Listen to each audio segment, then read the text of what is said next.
this week's news, recovery efforts continue after Nepal's second deadly earthquake. Easterfest organisers call it quits on Australia's largest Christian music festival. And a 10-minute church service is trialled in the UK. This is InFocus Christian News and Current Affairs. Nepal's second earthquake in a period of just a few weeks has left an already devastated nation further traumatised. Workers and volunteers from the hundreds of non-government organisations helping with the relief effort had a first-hand experience of the terror and destruction during the 7.3 magnitude quake. Australian Adventist charity Open Heart International visits Nepal every year providing free surgical services. But after these latest disasters, OHI is directing all donations for its Nepal projects to the Shir Memorial Hospital in Kathmandu, which is struggling to cope with the influx of earthquake-related injuries. It really comes down to the fact that our heart's breaking for the people of Nepal. As an organisation, we've worked in Nepal for 20 years and with the Shir for over 10. And so we see this stuff happening, and it's just a small way that we can respond to what's happening. And our donors have already responded, which we're incredibly grateful for, and we're continuing to support.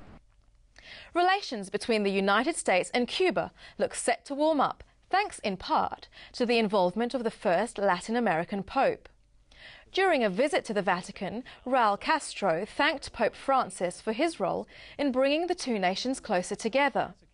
According to Eureka Street, the Pope is pushing for an end to the USA's 50-year economic embargo of Cuba and for an improvement in human rights and political freedoms in Cuba. Castro recalled his boyhood Jesuit education and said he'd attend every papal mass during the Pope's planned visit to Cuba this September.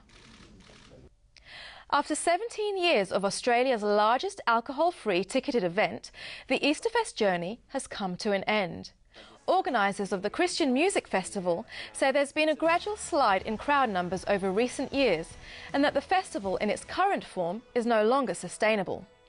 The end of Easterfest follows a folding of other major Australian and New Zealand Christian music festivals in recent years. A group of creative and committed volunteers is ensuring that the personal and family histories of older people are not lost. The My Story project is being coordinated by Uniting Agewell in Victoria and Tasmania, which matches up aged care residents, the storytellers, with volunteers known as story catchers. I grew up in Catherine Hill Bay. When I was 14, my dad had miner's dust. He couldn't go back down the mine, and there was no such things. This was in 42. There was no such things as pension. According to Crosslight, many of the storytellers were reluctant at first, not sure that their stories were important enough. But now that the first stories have been captured, their value is being increasingly recognised. The Adventist Review reports that a group of Russian filmmakers is praising God after getting permission to shoot at one of the most politically sensitive locations in the world. The Al-Aqsa Mosque is the third holiest site in Islam and stands in Jerusalem's Old City next to the Dome of the Rock, where tradition claims Abraham was prevented from sacrificing his son. In applying to film, the producers from the Voice of Hope ministry in Russia emphasized that their purpose in filming was not to discuss politics, but was to explore the messages of ancient biblical prophets. To their surprise, they were allowed to film at the site, including the Dome of the Rock and the Al-Aqsa Mosque.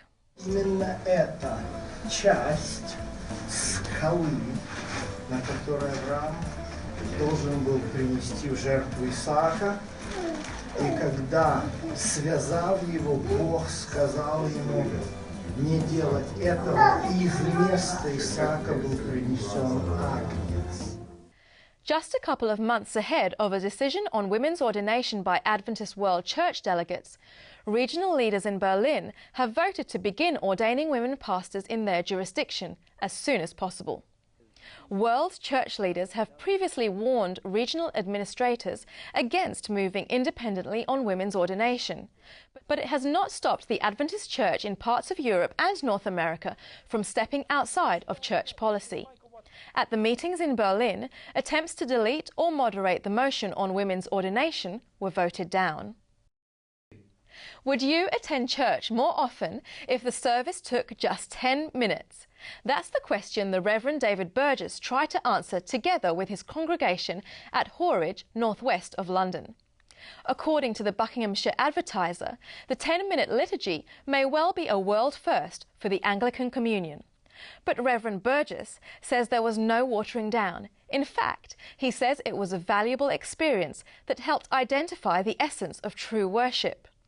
Attendance doubled for the short church service, and there's enthusiasm about doing it again, even though the Reverend did blow his deadline by a couple of minutes. And that's the news for this week. Don't forget, you can watch all the Record InFocus videos, as well as read articles and leave your comments at our website, record.net.au. I'll see you next week. Until then, God bless.